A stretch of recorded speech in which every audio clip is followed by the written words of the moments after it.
এক মনে সুতো কেটে যাচ্ছিস, তোর মনে কি চলছে রে? আমার মনে একটা কথা ঘুরপাক খাচ্ছে মধুবালা। জেসমিন আর চারুলতা আমাদের যে দয়া করেছে, আমরা কি শুধু সুতো কেটেই সেই দয়ের ঋণ শোধ করব? আমার খুব ইচ্ছে করছে চারুলতার অনাগত সন্তানের জন্য নিজের হাতে কিছু একটা তৈরি করতে। তুই এটা কি বলছিস রূপমঞ্জুরি? আমরা অপরাধী। আমাদের হাতের তৈরি কোনো জিনিস কি চারুলতা তার পবিত্র সন্তানের গায়ে ছোঁয়াতে দেবে? আমাদের পাপের ছায়া যদি ওই নতুন বিদেশি বণিকদের সাথে বাণিজ্যে আসবেন। আমার শুধু মনে হচ্ছে এই বণিকরা যেন সাধারণ বণিক নয়, তাদের সাথে কোনো কালো ছায়া আমাদের রাজ্যে প্রবেশ করে। ভৈরবের দলে এমন কজন গুপ্ত ঘাতক আছে যারা রাতের অন্ধকারে নিঃশব্দে কাজ হাসিল করে। আমাদের খুব সাবধান থাকতে হবে। এই মধুরাজ্যের মাটিতে আমরা কোনো প্রস্তাব শুনতে চাই না, তুমি এখান থেকে এক্ষুনি চলে যাও। ভৈরব মহাজন চাইলে আপনাকে আবার রত্নকরের সিংহাসনে বসাতে পারেন। তিনি হেমমধু রাজ্যের রাজপ্রাসাদে যোগু মোড়লের কক্ষ। সকালবেলা যোগু মোড়ল আজ ঘরের ভেতরে খুব অস্থিরভাবে পায়চারি করছে। জয়া ঘরে এসে যোগু মোড়লের এই অস্থিরতা দেখে অবাক হলো। ওগো, তুমি আর সকাল সকাল এমন অস্থির হয়ে আসো কেন? তোমার শরীর ঠিক আছে তো? চারুর চিন্তায় আবার নিজেকে কষ্ট দিচ্ছ না তো? জয়া, আমার শরীরটা একদম ঠিক আছে। আমি সারুর চিন্তা করছি না। আমার আজ অন্য একটা কথা মনে পড়ে বুকের ভেতরটা বড্ড অপরাধ বোধে কুড়ে কুড়ে খাচ্ছে। আমি তো রাজপ্রাসাদের এই আরামা এসে পড়ে আমার আসল দায়িত্বের কথাই ভুলে গেছি গো।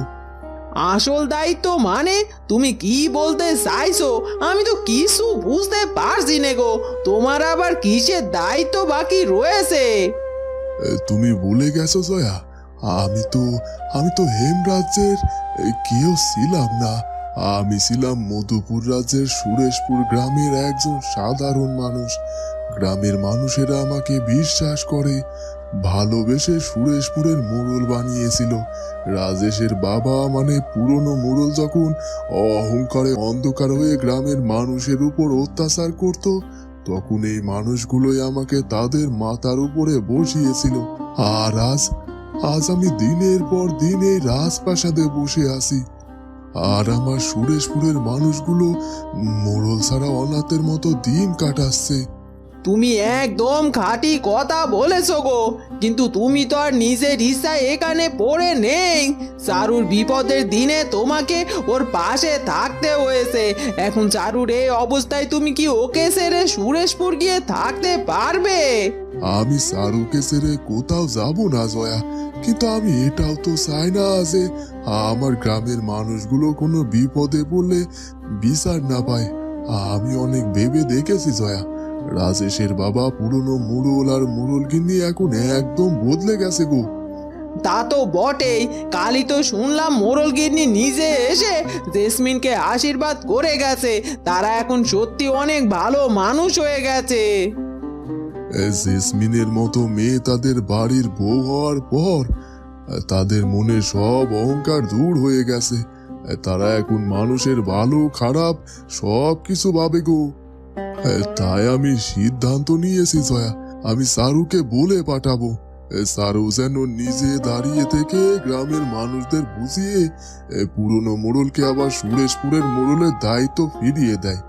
মানুষ ভুল করে, কিন্তু সেই ভুল শুধরে নিলে তাকে ক্ষমা করে দেওয়াই উচিত।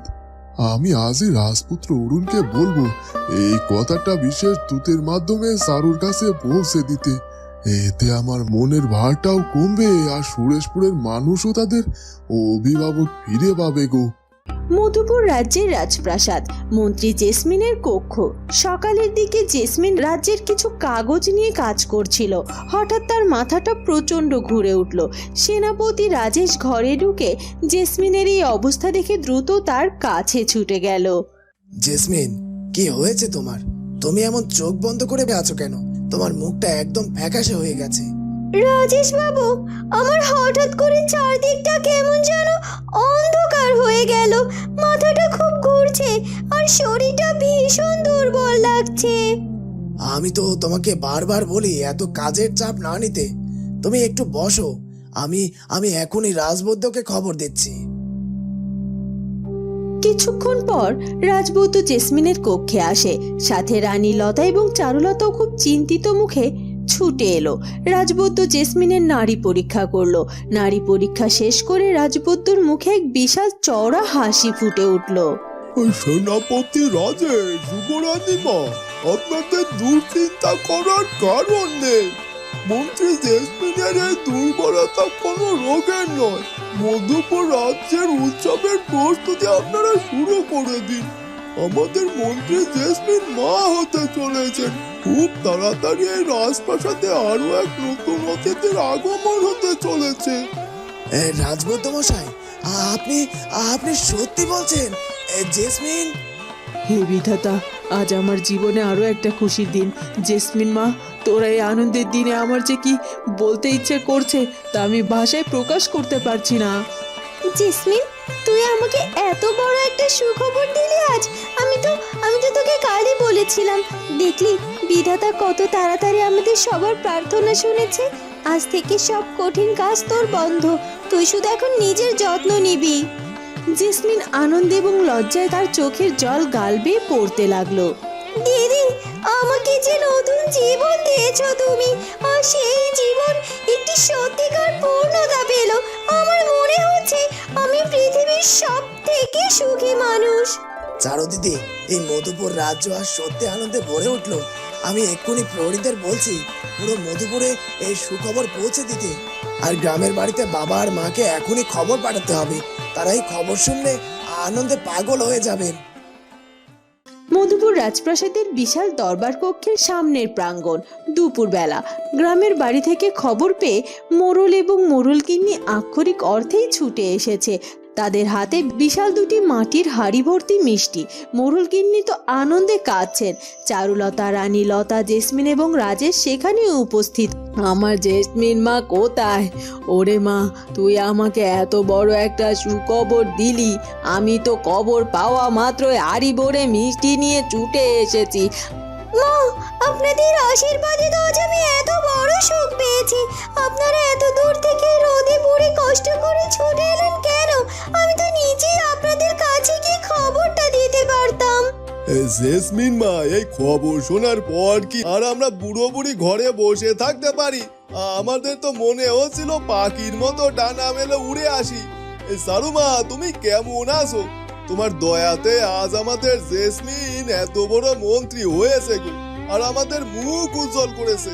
আমি খুব ভালো আছি মোড়ল কাকা। জেসমিন নিজের যোগ্যতাতেই মন্ত্রী হয়েছে, আর সত্যি আমাদের দুই রাজ্যের জন্য খুব আনন্দের দিন। কিন্তু মোড়ল কাকা, আপনাকে আজ আমার খুব দরকার ছিল। আপনি নিজে থেকে এসে খুব ভালো করেছেন। আমাকে তোমার দরকার ছিল সারুমা? তুমি আমাকে শুধু আদেশ করো, আমি তোমার জন্য আমার জীবনও দিয়ে দিতে পারি। জীবন দিতে হবে না মোড়ল কাকা। আপনি তো জানেন আমার বাবা এখন আমাদের সাথে হেমমধু রাজ্যেই থাকেন। তিনি সুরেশপুর গ্রামের মোড়ল হওয়ার পর থেকে গ্রামের মানুষের জন্য অনেক কিছু করেছেন, কিন্তু এখন তিনি সেখানে যেতে পারে না বলে সুরেশপুরের মানুষ অভিভাবকহীন হয়ে পড়েছে। বাবা সকালে বিশেষ দূতের মাধ্যমে আমাকে একটা খবর পাঠিয়েছে। যোগু ভাই খবর পাঠিয়েছেন? সুরেশপুর গ্রামের কোনো বিপদ হয়নি তো সারুমা? গ্রামে কোনো বিপদ হয়নি, কিন্তু বাবা চাইছেন সুরেশপুর গ্রামের দায়িত্ব তিনি আবার আপনাকে ফিরিয়ে দেবেন। তিনি বলেছেন আপনি এবং মোড়লগিন্নি এখন অনেক বদলে গেছেন, আপনার মানুষের সব ভালোটা বুঝতে পারেন। তাই তিনি চাইছেন আপনি আবার সুরেশপুরের মোড়ল হয়ে গ্রামের মানুষের পাশে দাঁড়ান। কথা শুনে পুরনো মোড়লের চোখ থেকে অঝরে জল পড়তে শুরু করলো। সারুমা, যোগু ভাই আমার মতো একজন পাপীকে এত বড় সম্মান দিচ্ছেন। আমি তো একসময় এই গ্রামের মানুষের উপর অনেক অত্যাচার করেছি, টাকার লোভে মানুষকে ঠকিয়েছি। যোগু ভাইকে গ্রাম থেকে অপমান করে তাড়িয়ে দিয়েছিলুম, আর সে যোগু ভাই আমাকে আবার মোড়লের দায়িত্ব দিচ্ছেন।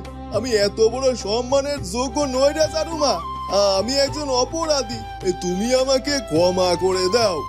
মোড়ল কাকা, আপনি অতীতকে আঁকড়ে ধরে বসে থাকবেন না। মানুষ ভুল করে, কিন্তু আপনি আপনার ভুল বুঝতে পেরেছেন, এটাই সব থেকে বড় কথা। আপনার ছেলে রাজেশ আজ 2 রাজ্যের সেনাপতি, আপনার বৌমা জেসমিন এই রাজ্যের মন্ত্রী। তারা যেমন সততার সাথে রাজ্য সামলাচ্ছে, আপনিও ঠিক সেভাবে সততার সাথে সুরেশপুর গ্রাম সামলাবেন। আমি নিজে সুরেশপুরের মানুষদের আপনার কথা বুঝিয়ে বলবো। আপনি কি বাবার এই অনুরোধ রাখবেন না মোড়ল কাকা? ওগো, চারুমা যখন এত করে বলছে আর ওই যোগু বায়ু তো এত বড় বিশ্বাস করেছে তোমায়, তখন তুমি আর না করো নে। আমরা আমাদের বাকি জীবনটাই গ্রামে গরিব মানুষের সেবা করে কাটিয়ে দেব। আমাদের তো আর কোনো চাওয়া পাওয়ার কিছু নেই গো। সারুমা, আমি কথা দিচ্ছি সুরেশপুর গ্রামের একটা মানুষেরও চোখেও আমি জল আসতে দেব না। যোগু ভাই আমাকে যে বিশ্বাস করেছে, আমি আমার বুকের রক্ত দিয়ে হলেও সেই বিশ্বাসের মর্যাদা রাখবো ক্ষণ। রাজেশ এবং জেসমিনের চোখেও আজ আনন্দ অশ্রু। চারুলতার এই একটি সিদ্ধান্ত সুরেশপুর গ্রামের মানুষের পাশাপাশি রাজেশের বাবা মায়ের জীবনকেও এক নতুন এবং পবিত্র সম্মানে ভরিয়ে দিল। হেমমধু রাজ্যের রাজপ্রাসাদে গল্পের আকাশ এতদিন একদম পরিষ্কার থাকলেও আজ যেন দূর পশ্চিম আকাশে এক নতুন কালো মেঘ জমতে শুরু করেছে। পশ্চিমের রাজ্যে যে নতুন বণিকরা আসছে, তাদের সম্পর্কে তোমরা আর কি কি খবর পেয়েছো? তারা তো আগামী দিনের মধ্যেই আমাদের সীমানায় প্রবেশ করবে। রাজপুত্র মশাই, আমরা খুব গভীর অনুসন্ধান করে কিছু ভয়ানক তথ্য পেয়েছি। এই বণিক দলের যে প্রধান, তার নাম মহাজন ভৈরব। এই ভৈরব কোনো সাধারণ বণিক নয়, তাদের বাণিজ্যের আড়ালে অনেক বড় চক্রান্ত থাকে। চক্রান্ত? পরিষ্কার করে বলো, সে কেমন চক্রান্ত করে? মহাজন ভৈরব রত্নগড়ের রাক্ষসী রূপমঞ্জির মতো তলোয়ার দিয়ে যুদ্ধ করে না রাজপুত্র মশাই। সে যুদ্ধ করে মোহর আর চুক্তির খসড়া নিয়ে। সে প্রথমে কোনো রাজ্যে ঢোকে, প্রচুর দাম দিয়ে জিনিস কেনে, তারপর সেই রাজ্যের রাজকোষকে ঋণের জালে আটকে ফেলে। আমরা খবর পেয়েছি উত্তরের চন্দ্রপুর রাজ্যে এই ভৈরব শুধু বাণিজ্যের ফাঁদ ফেলেই ধ্বংস করে দিয়েছে। সেখানকার রাজাকে এখন ভৈরবের পায়ের কাছে বসে থাকতে হয়। সে এবার আমাদের হেমমধু রাজ্যের তাঁত শিল্পের উপর নজর দিয়েছে। ভৈরব যদি ভাবে সে চন্দ্রপুরের মতো হেমমধু রাজ্যকেও তার ঋণের জালে ফাঁসাবে, তবে সে অনেক বড় ভুল করছে। আমরা বাণিজ্য করব, কিন্তু আমাদের শর্তে। আমরা সীমানায় কড়া পাহারাও বসাবো। ভৈরবের দলের একজন মানুষও যেন আমাদের সাধারণ প্রজাদের সরাসরি কোনো কথা বলতে না পারে। সব চুক্তি হবে সবার সামনে, রাজসভায়। জি আজ্ঞা রাজপুত্র মশাই, কিন্তু আমরা আরেকটি খবর পেয়েছি যা আরো বেশি চিন্তার। ভৈরবের দলে এমন কজন গুপ্ত ঘাতক আছে যারা রাতের অন্ধকারে নিঃশব্দে কাজ হাসিল করে। আমাদের খুব সাবধান থাকতে হবে। এই মধুরাজ্যের মাটিতে পা রাখার পর ভৈরব বুঝতে পারবে সে কোথায় এসেছে। তোমরা সতর্ক থাকো, আমি পিতা মহারাজকে সব জানাচ্ছি। রাজপুত্র অরুণের চোখে এক কঠিন এবং তীক্ষ্ণ দৃষ্টি। এতদিন পর হেমমধু রাজ্যে আবার নতুন এক বুদ্ধিবৃত্তিক লড়াইয়ের সূচনা হতে চলেছে। রাতের বেলা রূপমঞ্জুরি এবং মধুপাল একটি মাটির প্রদীপের আলোয় বসে খুব সাবধানে নরম সুতো দিয়ে একটি ছোট কাপড় গুনছে। হঠাৎ তাদের জানালার বাইরে একটা ছায়া এসে দাঁড়ালো। রূপমঞ্জুরি চমকে উঠে চরকা থামিয়ে দিল। জানালার ওপাশে কালো চাদর মুড়ি দেওয়া এক অচেনা মানুষ। আপনি কি রত্নগড়ের সাবেক মহারানী রূপমঞ্জরি? কে তুমি? এত রাতে তাঁতি পল্লীতে কি করছো? প্রহরীরা দেখতে পেলে তোমাকে জ্যান্ত মাটিতে পুঁতে ফেলবে। প্রহরীদের চোখ ফাঁকি দেওয়ার বিদ্যা আমার জানা আছে মহারানী। আমি অনেক দূর থেকে এসেছি। আমার মালিক মহাজন ভৈরব আগামী কদিনের মধ্যেই এই অঞ্চলে আসছেন। তিনি আপনার দুর্দশার খবরও পেয়েছেন। তিনি আমাকে পাঠিয়েছেন আপনাকে একটা প্রস্তাব দেওয়ার জন্য। প্রস্তাব? কিসের প্রস্তাব? আমরা কোনো প্রস্তাব শুনতে চাই না। তুমি এখান থেকে এক্ষুনি চলে যাও। ভৈরব মহাজন চাইলে আপনাকে আবার রত্নগড়ের সিংহাসনে বসাতে পারেন। তিনি চারুলতা এবং অরুণের রাজত্ব শেষ করে দেবেন বাণিজ্যের জালে ফেলে। শুধু ভেতর থেকে আপনার একটু সাহায্য প্রয়োজন।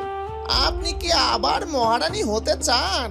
রূপমঞ্জুরি অনেকক্ষণ চুপ করে সে অচেনা মানুষের দিকে তাকিয়ে রইল। তার চোখের সামনে ভেসে উঠল চারুলতার সেই শান্ত মুখ, জেসমিনের দেওয়া নরম সুতোর দুপুরের এক থালা গরম ভাত। তোমার মালিক ভৈরবকে গিয়ে বলো রত্নগড়ের মহারানী রূপমঞ্জরি অনেক আগেই মরে গেছে।